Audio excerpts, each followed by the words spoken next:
The first thing that moved was the snow. It leapt in white geysers off the basin floor, shredded by invisible lines of metal. Machine gun fire raked the open ground, stitching from one low rock to the next, chasing men who were already down as if the rounds wanted to finish the job. The sound came a heartbeat later, flat, hard hammering echoing off the circular ring of ridgelines that trapped the team inside. Mira felt every impact as a thump through the snow pressed against her ribs. She lay half buried behind a barely waist-high rock, breath fogging her goggles, the sky above painfully blue. It should have been beautiful up here in the mountains. Instead, the basin looked like a white plate being shattered in slow motion. Contacts all around. 2 o'clock to 8 o'clock, hi, the captain yelled, voice shredding in her earpiece. The words were almost pointless. Everyone could see it. The ridges around them formed a shallow bowl, every lip and ledge now alive with muzzle flashes. High ground. Full circle. Kill zone.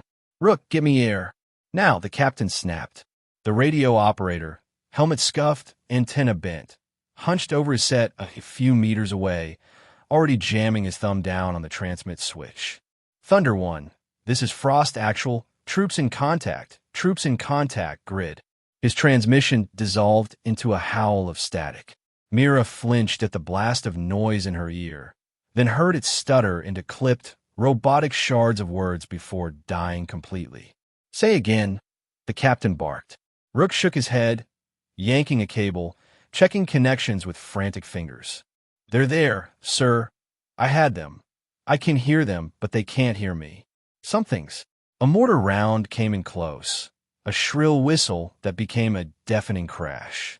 The blast picked up snow and rock and people and threw them sideways.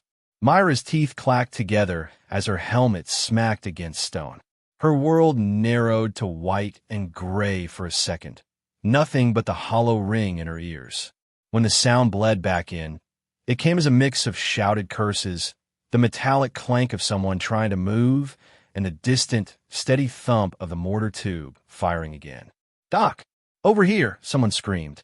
She blinked hard, cleared enough slush from her goggles to see the damage.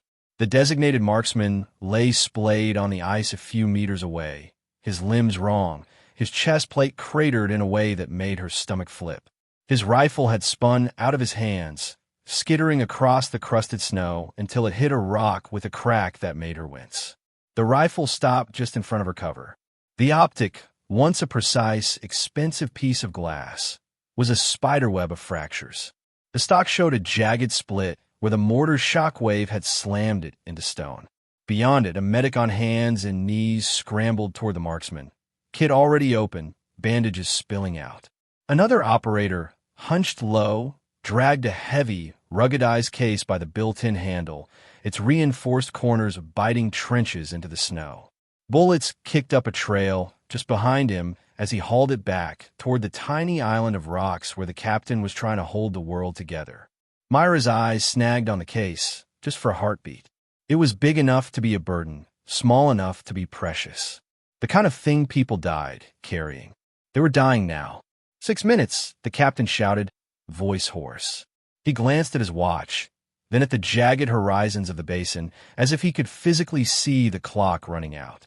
6 minutes, and the bird waves off if we're dark, and there's no smoke on the LZ. We're out of time. Another mortar slammed in, farther out this time, bracketing them.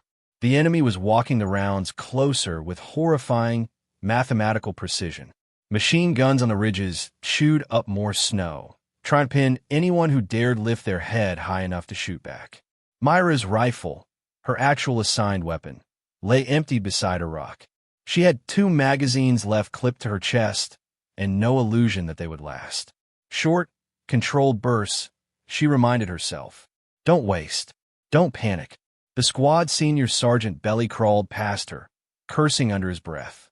As he moved, his hand slapped against the fallen marksman's ruined rifle, and he grabbed it without thinking, dragging it the last meter toward cover.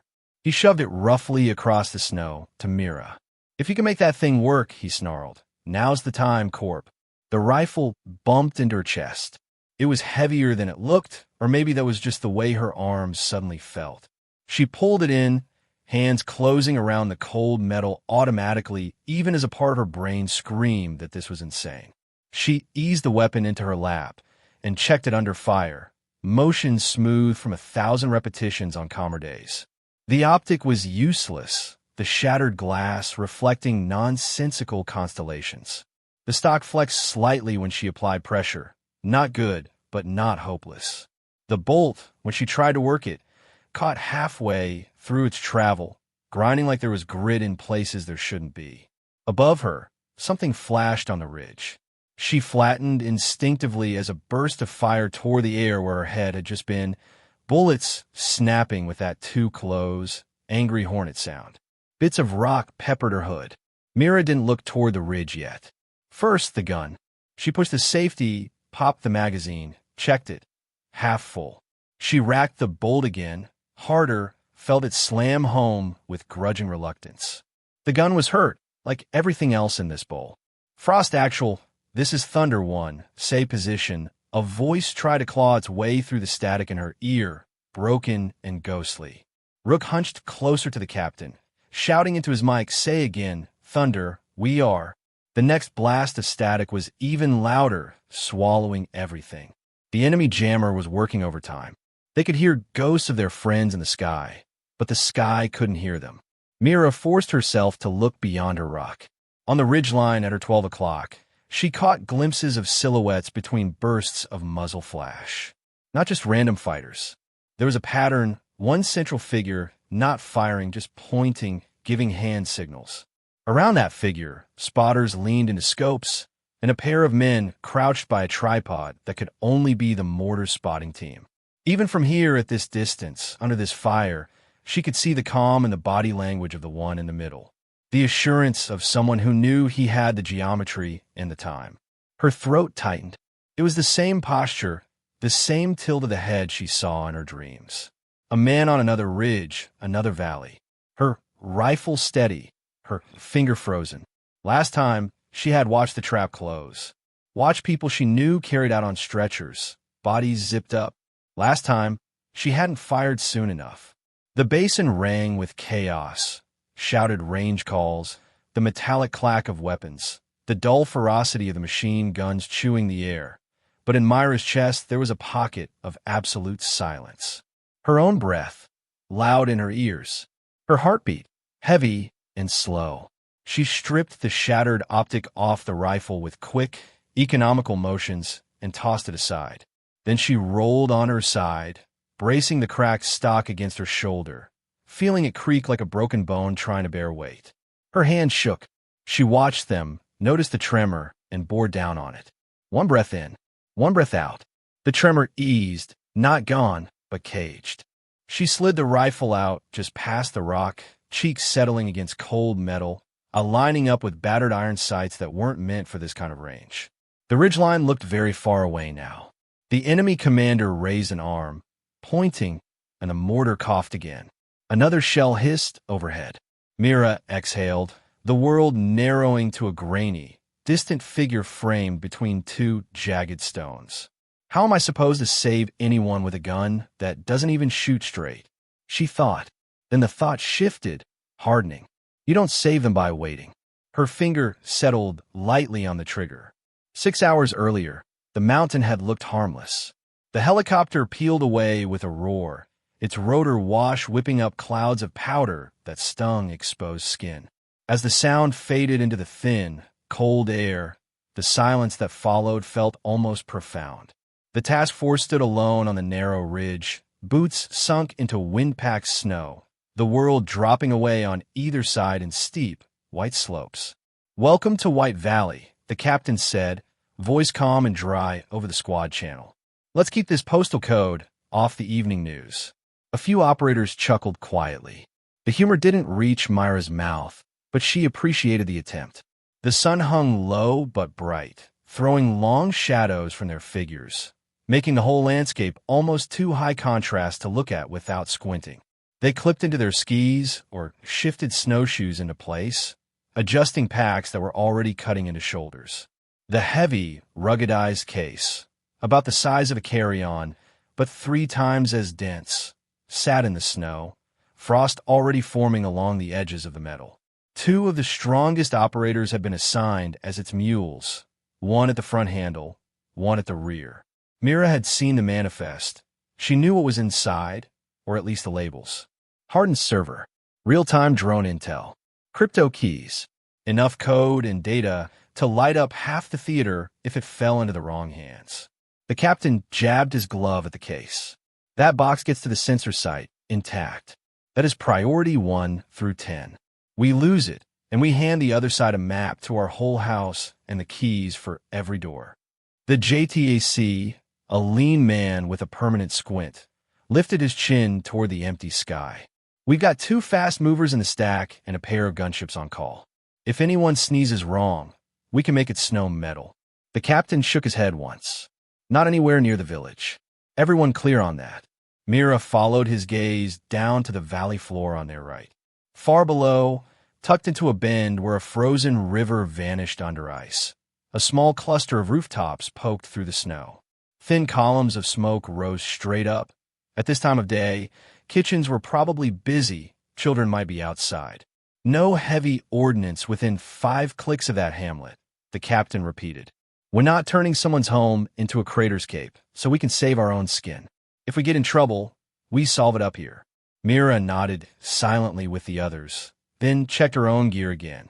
Her usual rifle, long with a particular kind of balance she trusted, hadn't been in the armory racks that morning. Instead, the armorer had handed her a different marksman weapon with a shrug.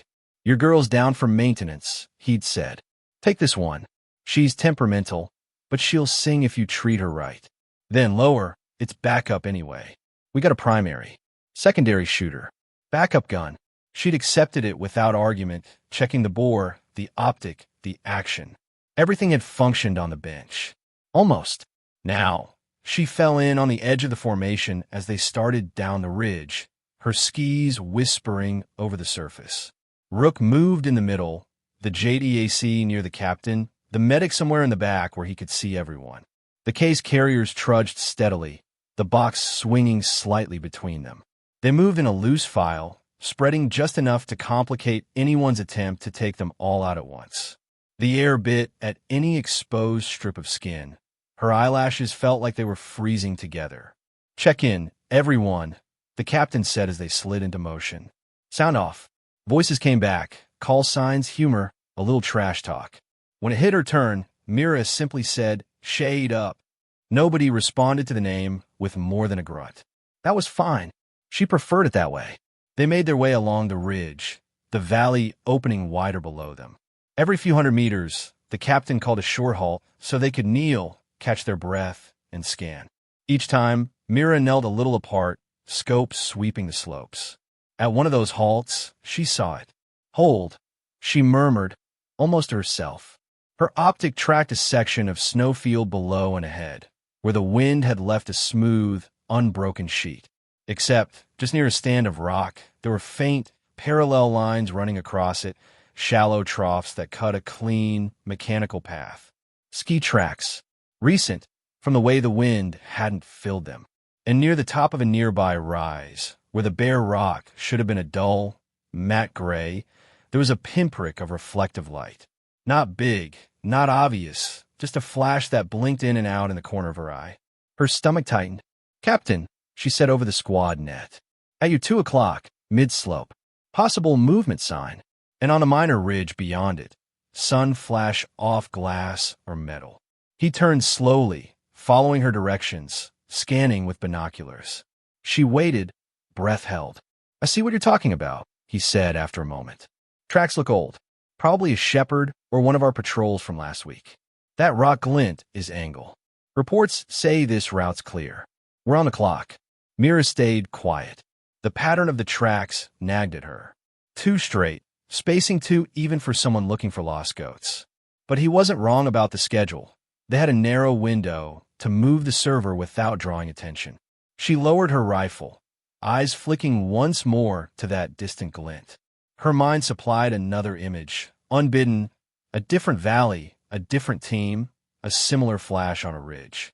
Her own hesitation. Someone behind her slapped her shoulder lightly. See anything cool, Shade? The medic asked, light tone masking his own nerves. "Just snow," she said. The word sniper floated across the squad, net a minute later, part of a joke between two others. She felt like a small electric shock and flinched internally. Once, she'd worn that label with a quiet kind of pride. After the valley, it tasted like failure. The JTAC's voice broke into her thoughts. "Heads up, I'm seeing some weird spikes on the spectrum," he said. "Looks like somebody's been playing with jammers around here. Testing range, maybe. If we get hit, don't count on a long talk with higher being easy." "Copy," the captain replied. "Just means we finish the fight before we need a phone." They dropped lower, angling toward the basin that would give them the straightest line to the sensor site beyond. Above them, the sky remained a hard blue dome. She listened to the hiss and creak of their movement, the small, mundane sounds of gear and breath. For a moment, everything was almost peaceful. Then Rook's radio gave a strange chirp in her ear, a hiccup that sounded like it was trying to be a voice and failing. "Say again," Rook muttered, adjusting his headset. "Interference?" the captain asked. "Could be a high-power signal bleeding into our band," Rook replied. "Stronger than I'd expect out here." The JTAC frowned at his tablet, thumb flicking through frequencies. "About a narrow spike at 228 megs. Encryption's tight. Somebody with resources is talking nearby. Can you get a bearing?" the captain asked. "Negative. It comes, it goes," the JTAC said. "Could be a mobile node. Anyway, it's gone now." The spike vanished as quickly as it had appeared, just a ghost in the static. As they approached the lip of the basin, Mira lagged slightly behind the others, checking her rifle zero against a distant rock. A light tap to the side of the optic made the reticle blur for a fraction of a second before snapping back. She frowned, did it again. Same hitch, like a loose connection in her eye.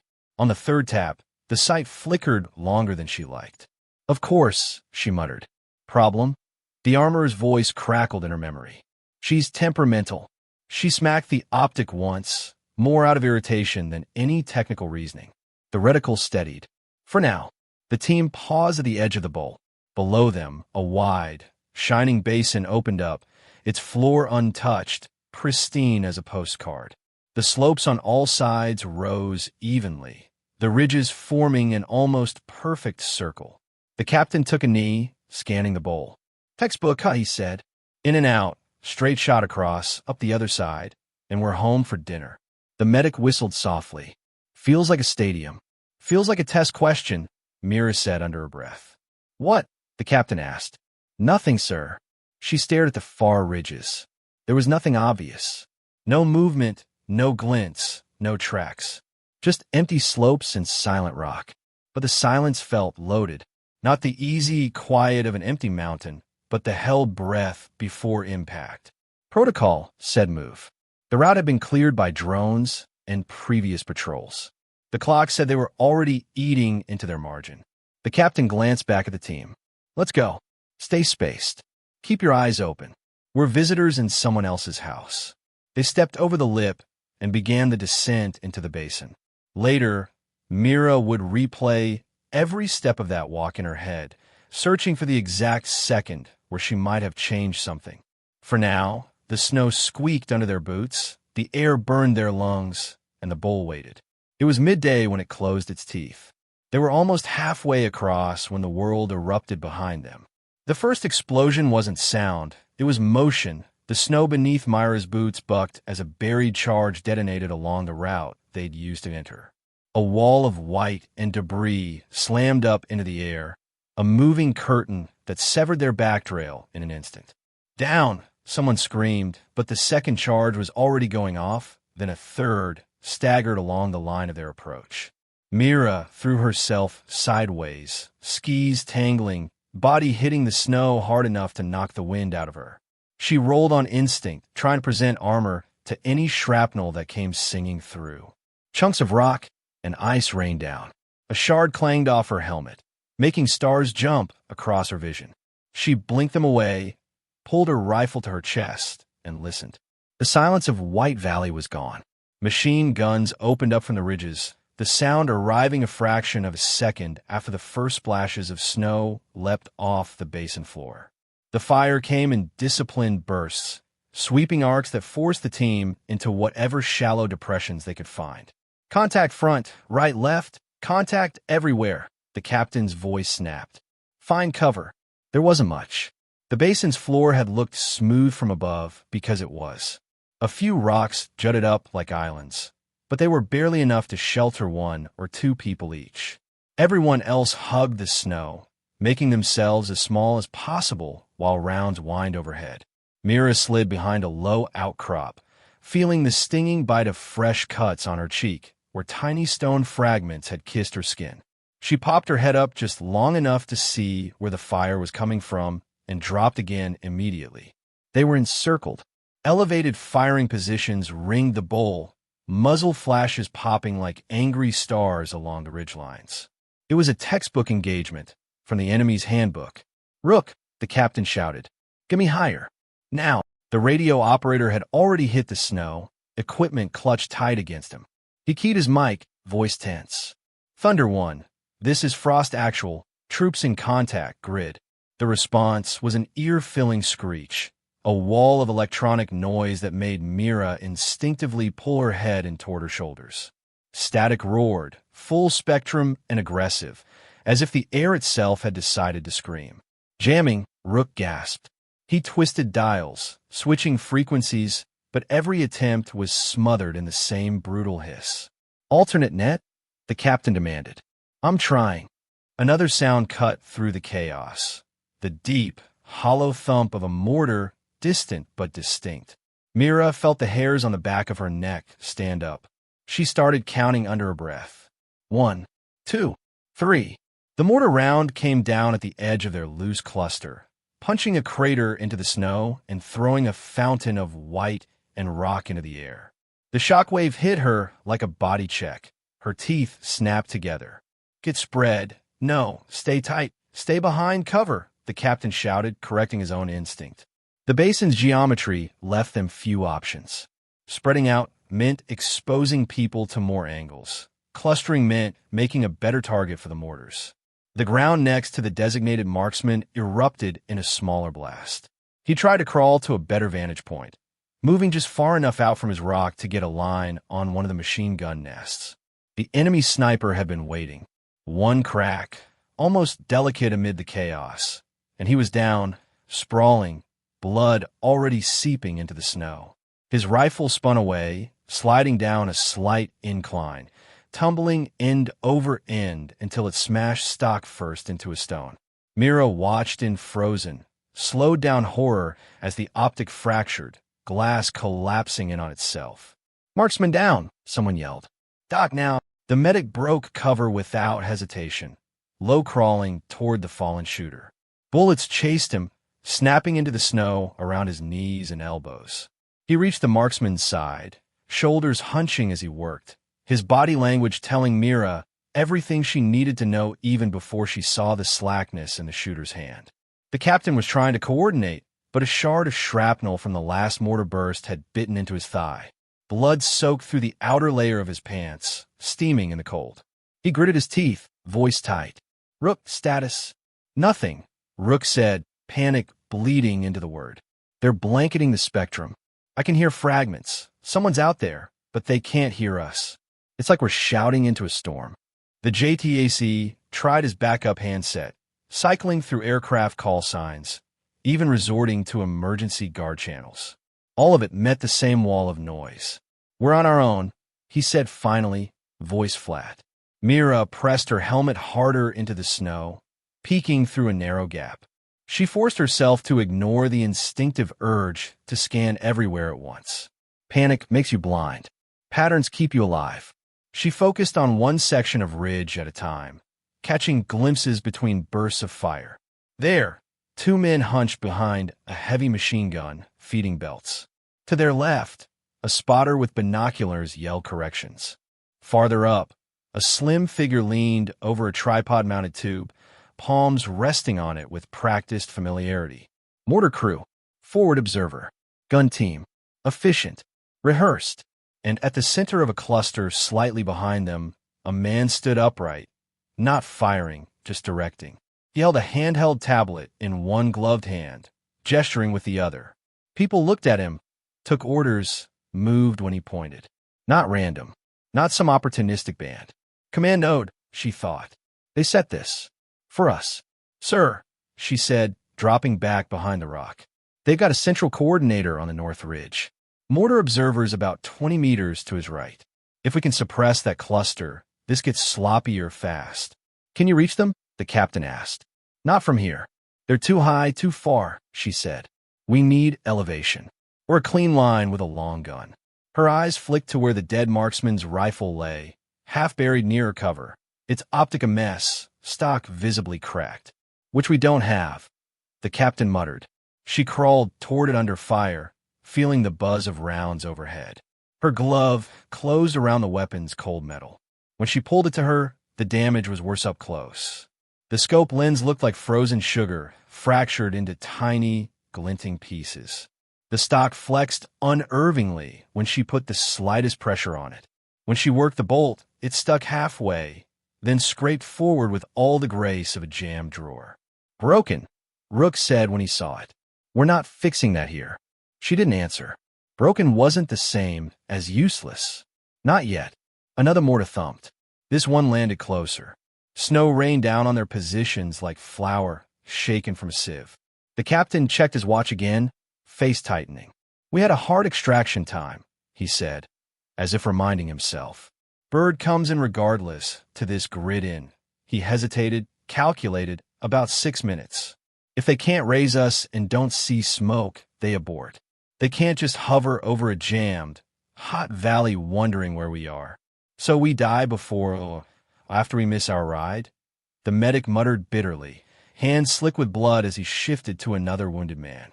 Not helpful, Doc, the JTAC snapped, though his voice lacked real bite. Mira cradled the damaged rifle, mind racing. Roads closed behind them. High ground above, full circle of guns. No comms.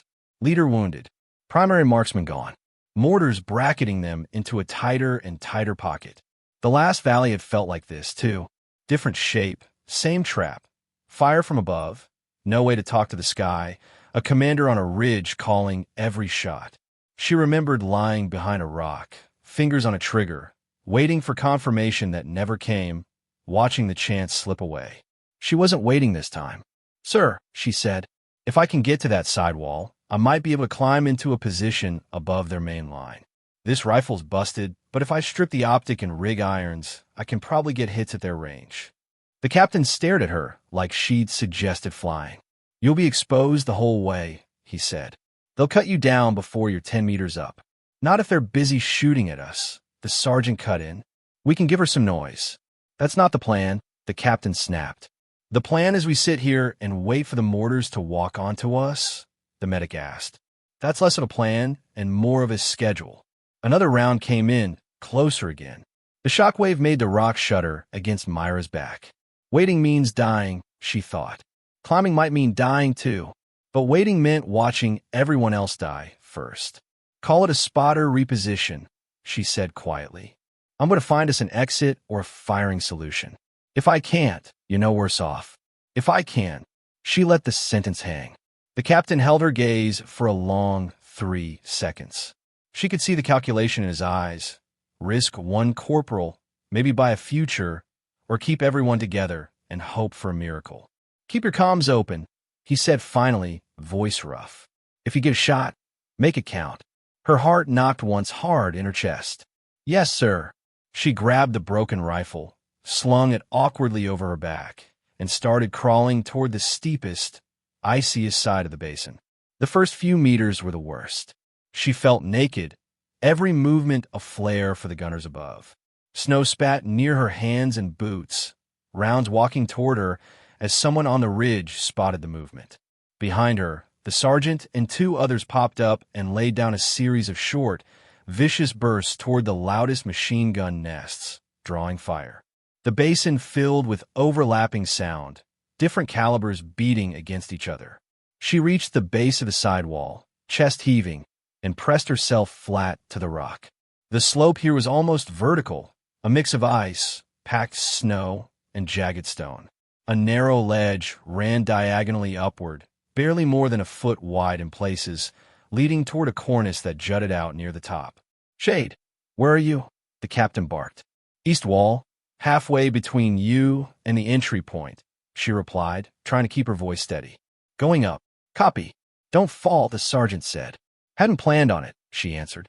She slung the damaged rifle across her chest, muzzle down, and dug gloved fingers into the rock, boots scraping for purchase.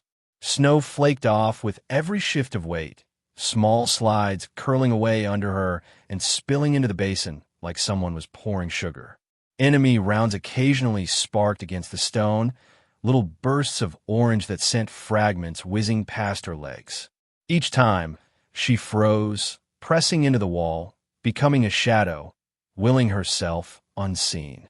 Halfway up, the light began to change. A bank of high, thin clouds slid in front of the sun, turning the harsh, high-contrast world into a flatter, grayer scene. Shadows softened, edges blurred. It would make reading distance and wind through her sights harder. It would also make her slightly less visible against the rock. "Trade-offs," she muttered. She reached a shallow niche in the wall, just big enough for her to wedge herself into. Snow filled the corners like cotton. It wasn't much, but it broke the line of sight for most of the basin. For a moment, enemy fire ticked elsewhere, less focused on her tiny corner.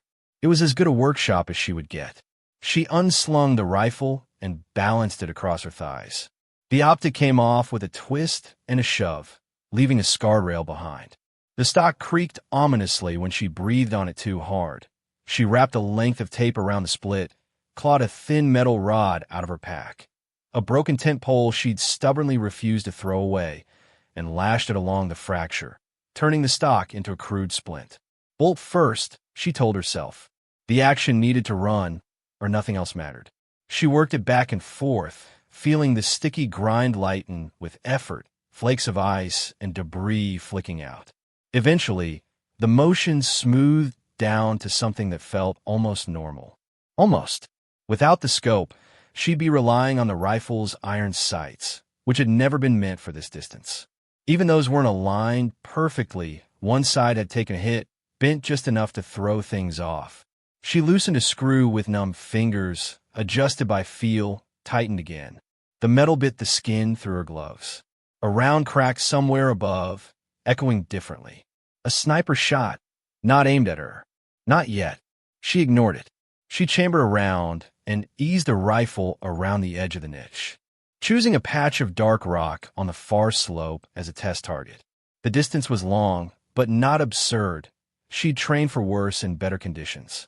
The air was thin and cold. The bullet would fly a little faster, maybe a little flatter. She sighted into front post, wobbling slightly on the distant streak of color, and squeezed off a shot. The recoil shoved her back into the rock, the sound cracking sharp in the confined space.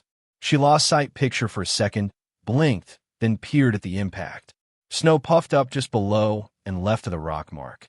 She noted the miss, filed away the adjustment, ran the bolt. One more. Her ammunition wasn't unlimited. Each test was a luxury they could barely afford. But a completely blind shot at the commander would be worse than worthless. Second shot. She held higher and more right, compensating for the observed deviation.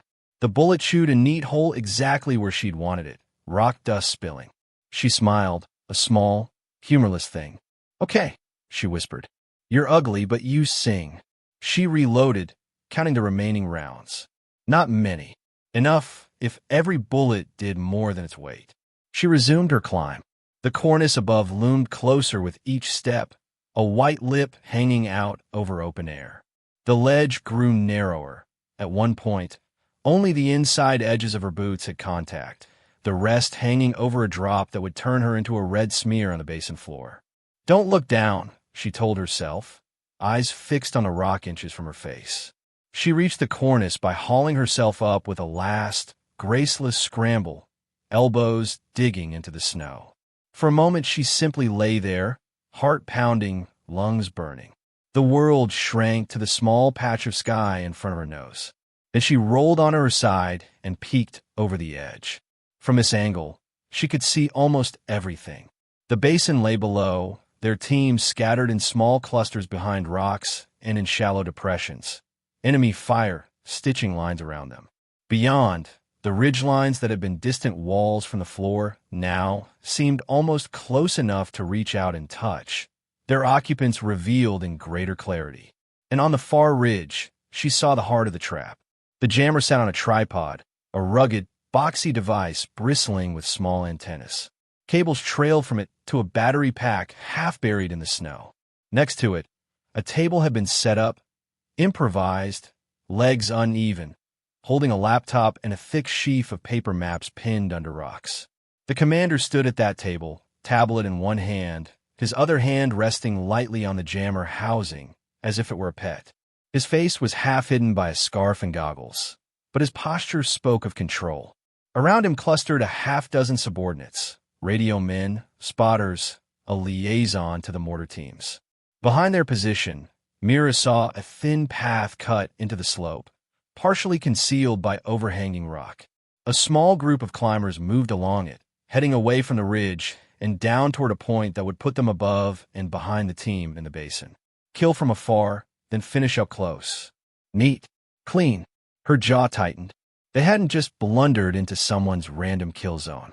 This had been designed, rehearsed, and timed to their schedule. Someone had known where they'd be and when. The commander's tablet showed a map of the valley with digital overlays. For a second, when he turned it, she saw a glowing rectangle where the basin was, a marker. Their trap, highlighted like a game board. This isn't the first time, she thought. Last valley, same posture. Different man, same intent. Lives turned into icons on a screen. This time, she had the angle. This time, she had the shot. She settled into a shallow depression on top of the cornice, laying prone, rifle set on her pack for support. The cornice creaked ominously under her weight, but held. Below, the team was still pinned. Rook's voice came through in short bursts, mostly swearing as he fought the radio. The JTAC was muttering to himself, listing off call signs that might be circling above, blind to the havoc below the cloud of jamming.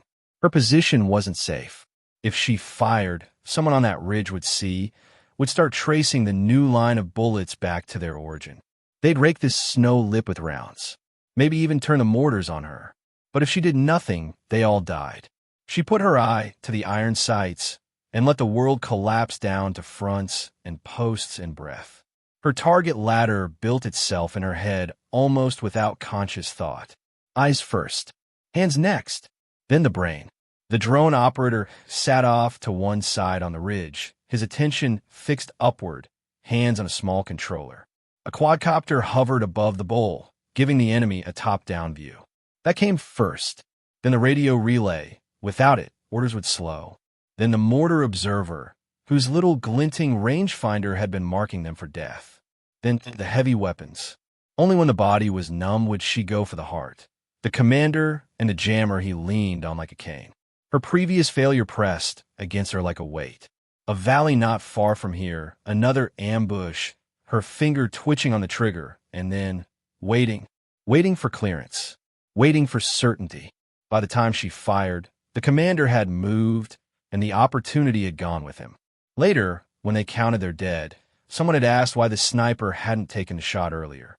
No one used that story when they asked why she preferred the term shooter now. She inhaled slowly, tasting the cold and the cordite, and let that old guilt settle into a tight, solid ball. Not a weight anymore, just mass. She could use it. She centered the first target in her sights. From here, the enemy looked small and almost harmless. Men in winter gear, just shapes against the snow. But each one was a lever that could crush the friend below. She exhaled halfway and held. In the basin, someone screamed as another mortar round landed too close. The sound drifted up, thin with distance. Myra's world contracted to iron, breath, trigger. Not this time, she whispered. Then she began to fire. The first round snapped out and crossed the basin in a fraction of a second, the improvised iron sights aligned with the drone operator's chest. The man never even looked down. One moment he was standing, thumb on the controller's stick, eyes on the hovering quadcopter. The next, he jerked backward and crumpled. The controller flew out of his hands. The drone above the basin wobbled. Without input, it stabilized briefly, then drifted sideways, its perspective useless. Mira was already working the bolt, not waiting to see that first hit land properly. She shifted, iron sights tracking to the nearest radio relay. An operator hunched over a handset, mouth moving with urgency. She squeezed. The second round took him high in the torso, spinning him around. The handset dropped into the snow, cords stretching, then snapping. On the ridges, there was a momentary hesitation. Fire slackened slightly as people reacted, heads turning, trying to figure out where the new threat had come from. Down in the basin, the difference was subtle but immediate.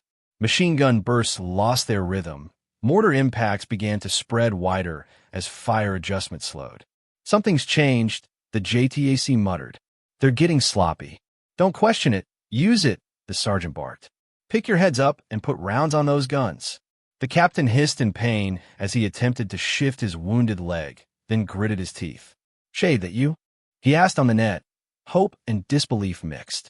Mira didn't respond. She couldn't afford the breath yet. The mortar observer was next.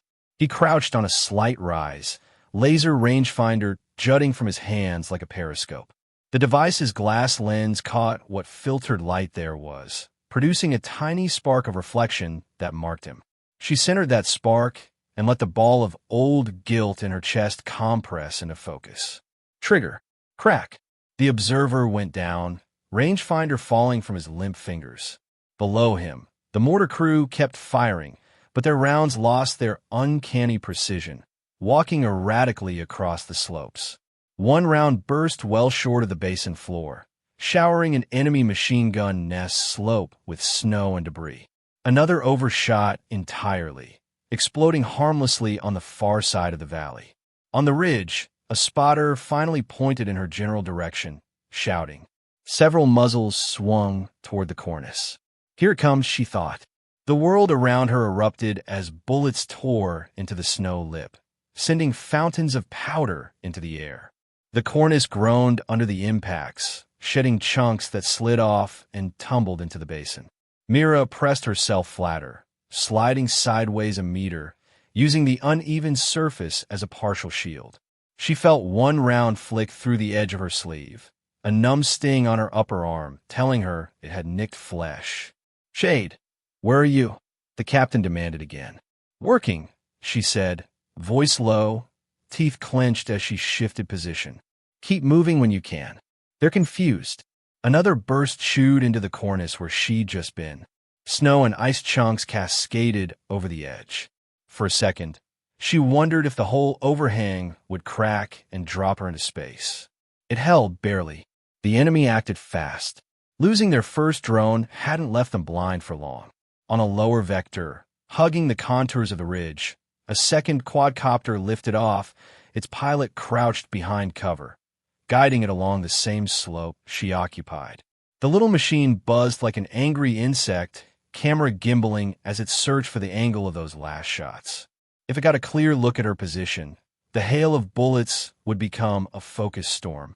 She could ignore it and keep working the target ladder, or she could burn a priceless round on it and delay the inevitable. She watched its arc, saw the way it drifted upward to peak over the cornice line. If she let it crest, she'd be dead before she could settle her sights.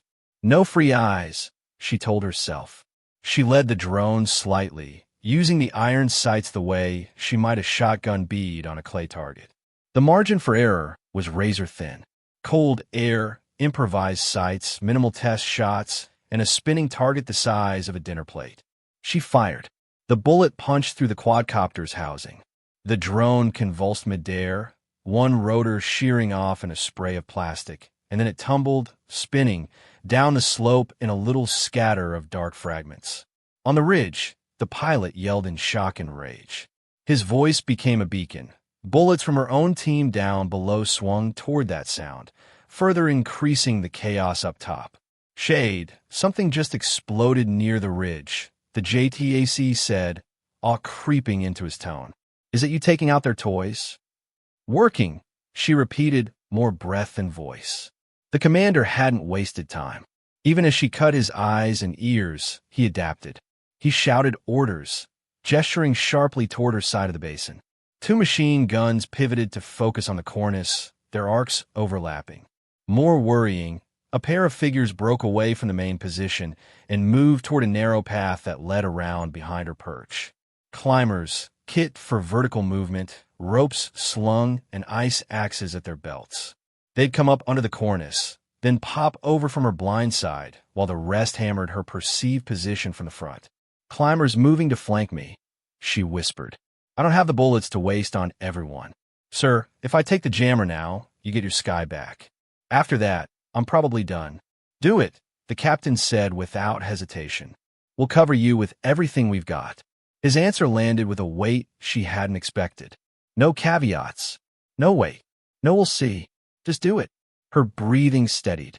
She shifted again, sliding along the cornice until she could reacquire the jammer and the cluster around it. Bullets still raked the snow around her, but less directly. The enemy was firing on where they thought she had been.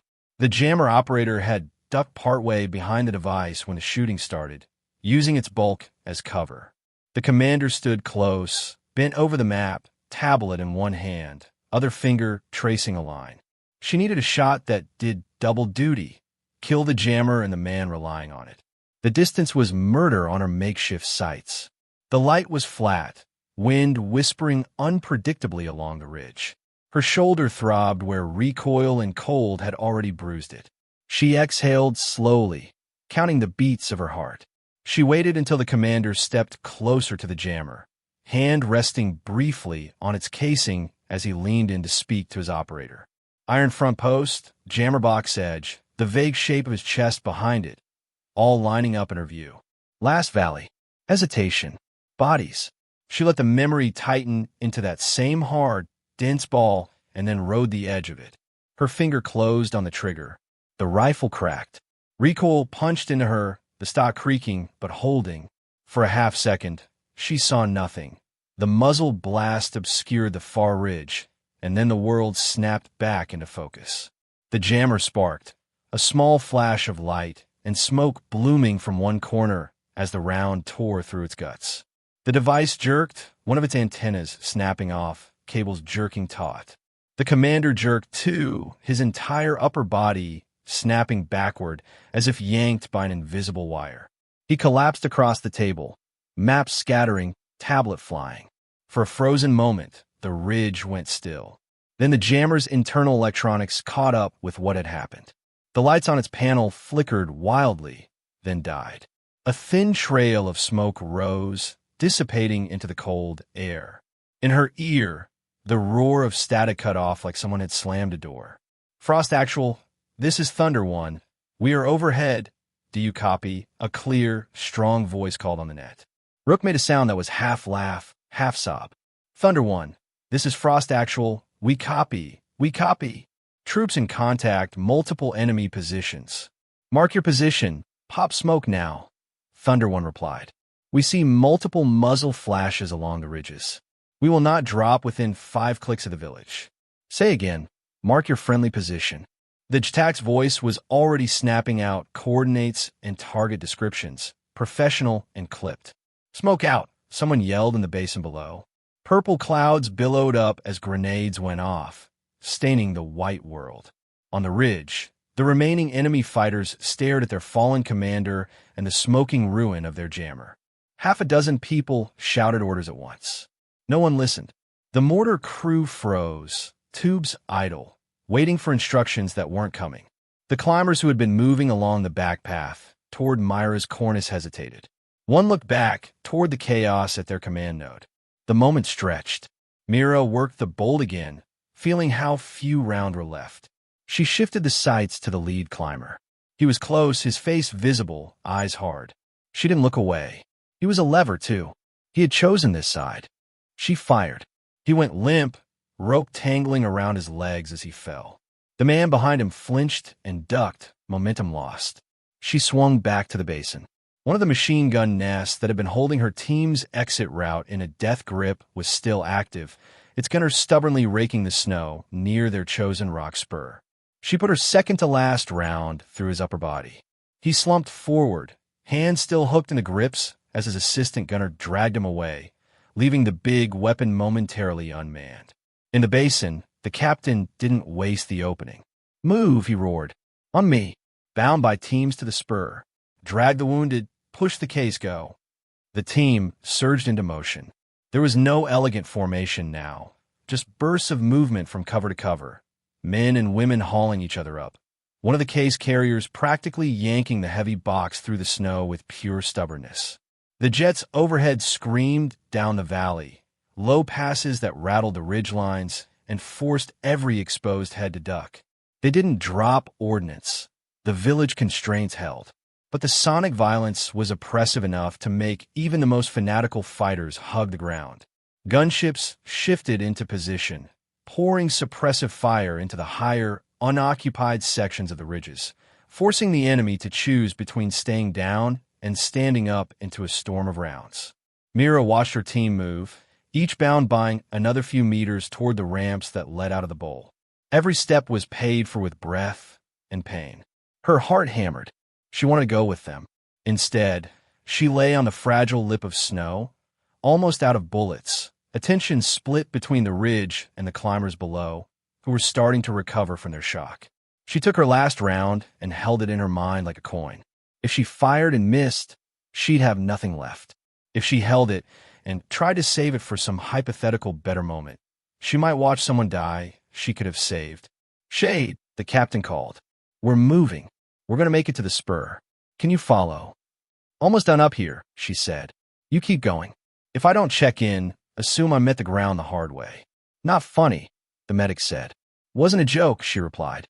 The climber who had been second in line was now first, anger and determination warring on his face as he began ascending toward her cornice again. He moved faster now, less cautious. His world had narrowed too. Survival squeezed into a single objective: silence the shooter. She judged the angle, the distance, the way the wind curled around the rock. Her own breath filled her ears again. The storm of battle noise seemed very far away. One last time, she let the old valley line up next to this one in her memory. A different ridge, a different man climbing, her finger hesitating. She felt the same urge to wait, to make absolutely sure. This time, she recognized it as fear wearing caution's face. She pressed the trigger. The round hit the climber center mass. He jerked, then went slack, his momentum undone. He slid backward, knocking into the man behind him. Both of them crashed onto a lower ledge in a tangle of limbs and gear. Mira ran the bolt out of habit. Empty. The hollow clack of the firing pin falling on an empty chamber sounded louder than any gunshot. "Shade status?" the captain asked. "Dry," she said, "and they're still on my hill. I'm going to be late to the ride." "Negative," he said immediately. "You saved our asses. We're not leaving you up there." "Sir, you're bleeding everywhere," she said. "Get to the helicopter." "Shade." A new sound cut across the net. The deep, rhythmic thump of rotor blades, beating the air like a giant heart. The extraction bird was coming in fast, following the smoke and the tax markings. "Frost, this is Talon." A new voice came in. "We have your smoke. Taking fire from multiple ridges. You got 30 seconds on the ground. After that, we're bingo options." Mira risked a glance back toward the basin. The helicopter dropped in under cover of the gunships, snow whipping into a vortex around it. Its side door was already open, crew chief leaning out, waving frantically. The team reached the spur just as the bird touched down, stumbling aboard, dragging the wounded and the server case like it was sacred. Mira slung the empty rifle over her back and started crawling along the cornice, searching for a path downward. The way she'd come up was now partially destroyed by bullets and small slides. She opted for a steeper route, where icy rock offered handholds at punishing intervals. Her arms shook. Each move risked a fall. The climbers below were still regaining their balance. A few shots snapped past her, but they were wild now, fired by men off balance and under air attack. She slid the last few meters more than climbed, boots skidding, hands scraping against rock. Snow filled her sleeves, numbing her wrists. "Last man," The crew chief yelled over the open channel. "We're lifting in 10. Mira ran. Her legs didn't want to. They felt like they belonged to someone else, heavy and wobbly. But the sight of the helicopter, rotors churning, body rocking under sporadic incoming fire, flashed something bright and hot in her chest.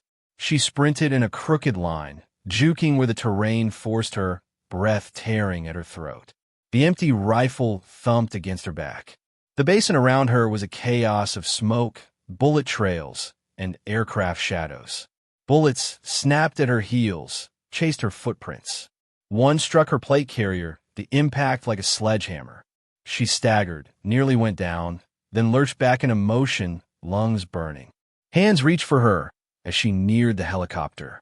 The crew chief leaned out dangerously far, one boot hooked inside, glove extended. "Come on," he shouted. Her fingers brushed his, slipped on ice, then caught. He hauled her bodily into the aircraft, boots dragging along the floor. Someone else grabbed her harness and pulled. She collapsed on her back among boots and packs and blood. The smell inside the helicopter was oil, metal, and copper. "Talon lifting," the pilot called. The bird lurched upward, snow becoming a swirling blizzard below as they clawed away from the basin. Mira lay there, chest heaving, staring up at the inside of the fuselage. The broken rifle lay across her stomach like some strange, half-dead animal. She rested one hand on it, feeling the familiar, battered shape. The medic slid past her on his knees, moving from one casualty to the next, hands already busy. The captain, leg bandaged roughly, braced himself against the wall and looked down at her. "You did that," he said, jerking his chin toward the shrinking basin below, where enemy positions were still visible as tiny, frantic dots along the ridges. "You understand that, right?" She swallowed, throat raw. "We did that, sir," she said. He shook his head, a ghost of a smile tugging at one corner of his mouth. His gaze flicked to the rifle. "That thing's supposed to be in the scrap bin," he said. "Guess it didn't get the memo." "Temperamental," she said. "But it sings." Outside, the mountains rolled by, their slopes scarred now with fresh craters and tracks. The valley they left behind was no longer pristine. It had their footprints and their blood in it now. Somewhere below, the enemy regrouped around a dead commander and a silent jammer, trying to understand how their perfect trap had come apart. In the helicopter's cramped interior, Mira closed her eyes for a moment. The image that rose wasn't the basin they'd just escaped, but the earlier valley she'd carried like a stone. In that memory, the commander on the ridge had lived, the jammer had kept screaming, and the team had not all come home. This time, she saw the same posture jerk and fall. The same overconfident stance wiped clean by a single round. The stone in her chest shifted. It didn't vanish. That wasn't how these things worked. But it moved to a different place. Later, under canvas and electric light at a forward base, she sat on a folding chair while an intelligence officer with a tired face and a coffee stain on his notepad laid out the bigger picture. "The enemy's been intercepting drone telemetry for weeks," he said, gesturing at a map covered in pins and colored zones. "Not the content, just the metadata. Patterns. They knew we were moving something expensive and important through this sector. So they set up a mobile command node in White Valley overnight, fed by those intercepts." He tapped the symbol on the map that marked the basin. "That jammer you took out was the core. High-end, probably imported. Without it, they can't do what they did today. Without their commander, they're going to spend a while trying to figure out who's in charge." Mira watched the lines, the arrows, the symbols. "They wanted the server," she said. "They wanted the server, the crypto keys, and a helicopter full of captured special operators," the intel officer replied. "Imagine the footage. Imagine the negotiating leverage. This wasn't just tactics. It was theater." He looked at her over steepled fingers. "You denied them all of it." She felt the words land, but they didn't change how her hands still remembered the weight of the rifle, the kick of each shot. "They'll try again," she said. "Yes," he said simply. "And now, somewhere up in those hills, there's someone just like you, replaying today and wondering what they could have done differently. That's the ugly symmetry of this business." Later still, in the makeshift armory corner, the actual armorer turned the battered rifle over in his hands, whistling low. "This is a crime scene," he declared. "You splinted the stock with a tent pole, and you were running irons at that range." Mira shrugged, leaning against the table. Scope was dead weight. He shook his head, more impressed than scolding. "Technically, this thing was unserviceable before you took it into a war zone. Now it's haunted." He prodded the cracked stock. "Regulations say I strip it for parts and log it as damaged beyond repair." The captain, standing nearby on crutches, cleared his throat. "Regulations also say we record battlefield performance," he said. "You might want to note that this unserviceable rifle just saved an entire team and a strategic asset. Maybe combat proven is the box you tick." The armorer smiled faintly. "Sure, I'll put that in the remarks section. Officially dead, informally a legend." Wordless nods met Mira in the corridors over the next day. Small things. Someone shifting on a bench to make room for her without being asked. Another operator pausing their own conversation to listen when she mentioned a slope angle or a possible blind spot on a map. Nobody made speeches. No one slapped her on the back and called her a hero. That wasn't how this group worked. But the way they stood around her changed. A fraction of an inch closer, bodies angled so that she was included by default. Someone called her sniper again, offhand. This time, the word didn't make her flinch. It still sat uneasily on her skin, but didn't burn. It felt earned and heavy and complicated. That night, unable to sleep, she stepped outside the tent into the cold. Snow fell in lazy flakes, softening the hard lines of the base. Remote generators hummed, a distant, steady sound. Somewhere, someone laughed, brief and sharp. She sat on a crate under a dim light, the battered rifle across her knees. Her cleaning kit was spread beside her, tools and cloths neat and precise. She worked slowly, running patches through the barrel, scraping the hidden corners of grit and ice, treating the abused metal with the care she'd give a living thing that had almost died. A pair of boots crunched on the snow. She looked up. One of the newer soldiers stood there, helmet under his arm, face still a little round with youth. He looked from her to the rifle and back. "Is that the gun?" he asked, half awe, half uncertainty. "This is a gun," she corrected gently. "There are others. But that one," he shifted his weight. "I heard it was like broken before, that it shouldn't have worked at all." She considered the weapon in her hands, the taped stock, the scuffed metal. She thought about the cracks that hadn't stopped it from doing its job, about how many things on that ridge had been held together by nothing more than stubbornness and improvisation. "Is it really broken?" the young soldier asked. She ran a cloth over the barrel, watching the faint sheen come back. For a moment, her gaze drifted past the walls to the line of mountains on the horizon. Somewhere beyond them lay White Valley, quiet again, the snow already filling their tracks. "Everything gets damaged," she said finally. "Metal, plans, people. None of it comes out of a hit looking the same." He frowned, thinking about that. "So, it is broken," he said. She smiled, the expression small but real. "Only if we decide it is." He looked puzzled. She tapped the rifle lightly. "This thing did what it had to do when it mattered," she said. "It was cracked, bent, not how it was built to be, but it still put rounds where they needed to go. That's all anyone can ask." The young soldier considered that, then nodded slowly. "So, tools are only as broken as the people who give up on them?" he ventured.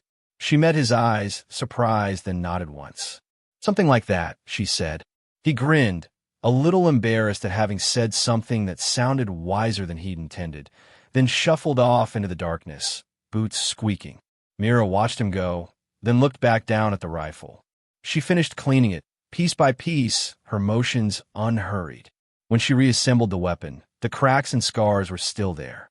They always would be. She slung across her back and stood, the weight familiar now in a new way. Tomorrow, there would be another mission, another valley, another set of variables.